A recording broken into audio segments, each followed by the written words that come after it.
Жегенде күтіліп тұратын ауызда еритін балашақтың балдарын жасайтын боламыз.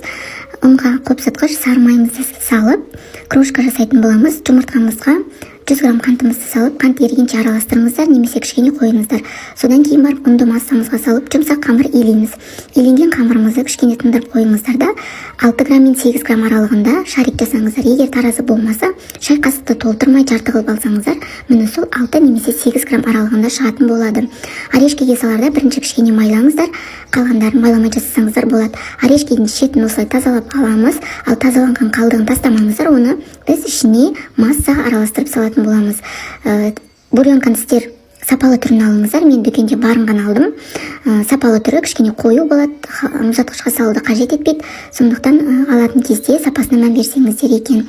Жалпы өте дәмді, балаларыңыз сүйсініп жейтін тәтті. Үйде өздеріңіз балаларыңызға жасап беріңіздер. Міндетті түрде оңайтынына сенімдімін. Маған тіркеліп достарыңызбен бөлісуді ұмытпаңыздар.